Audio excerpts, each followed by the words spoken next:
Yo, welcome to the podcast with your aunts. Proudly sponsored by the pot store, my store, the Purple Fritz. You check. Yeah, I was smoking a blah and I was deciding when I should do the podcast or not, Jamaica, so it just popped up. You check. Now, the NBA playoffs. Man, it's been one of the most epic playoffs in a long time. You know, and I gotta give mad props. You check San Antonio Spurs and the New York Knicks. Teams that have defined the odds on them making it to where they are right now. San Antonio Spurs, the last time these O's were ever in an NBA Finals was in 2014 against the Miami Heat. The last time the New York Knicks was in this position was in 1999, Patrick Ewing days. Alright? Now, the New York Knicks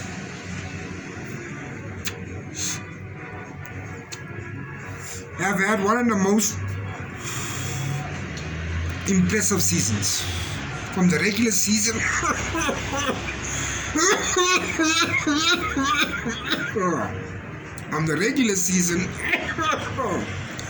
to the playoff season.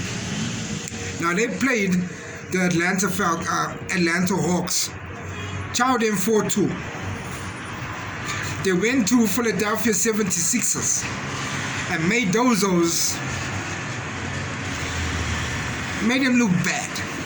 You know, with a 4-0. A sweeper under the copper toe. You know? Then to make it more worse, they fight the Cleveland Cavaliers. Now the party was this is that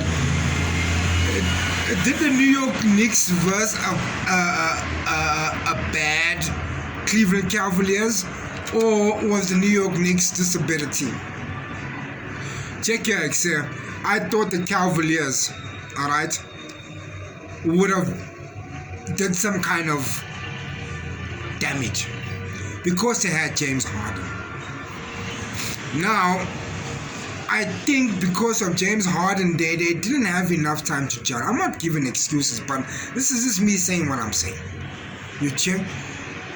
And I think that's the reason, because James Harden got traded, I think, in the middle of the regular season or towards the end of the regular season.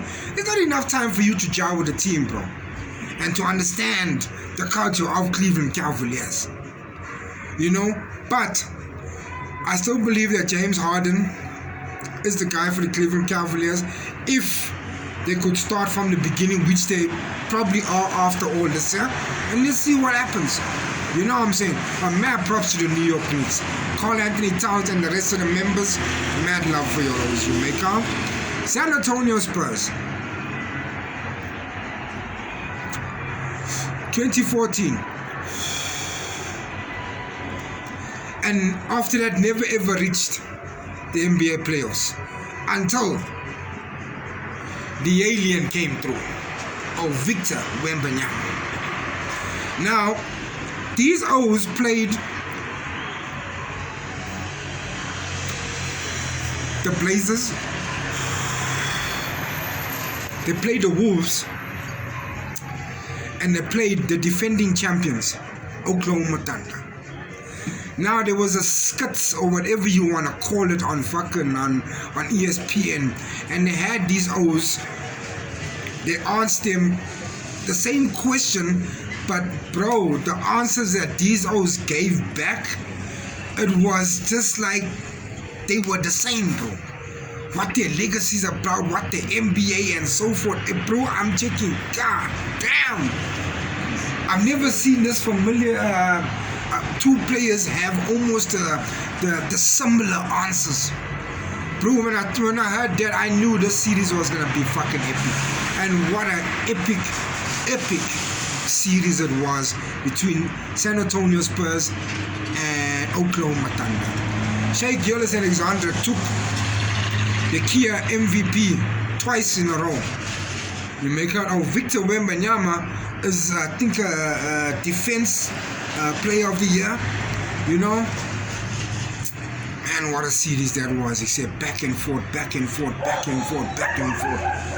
Man, he said it was fucking gangster. But at the end of the day, Victor Wembanyama and the San Antonio Spurs chowed him 4-3. So, in the finals right now, we got San Antonio Spurs versus the New York Knicks. On the 3rd of June, and that'll be a Wednesday. Then, we also got the Las Vegas Golden Knights. The finals is actually tonight, the 2nd of June. They verse, I think, Carolina Hurricanes they verse.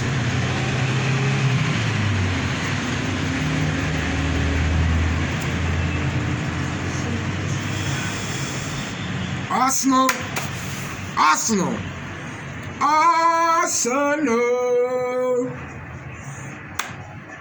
Who gave all that game fucking plan? Who gave it to y'all? Huh? PSG? Mad props, right? Mad props. So, from the podcast, your hands. Peace, love, and happiness. Keep yourself safe and your family safe, and always be vigilant where your light is at. To the NBA to the NBA finals, to the ice hockey finals, and to Arsenal. Hello. To Arsenal being cupcakes. Your hands.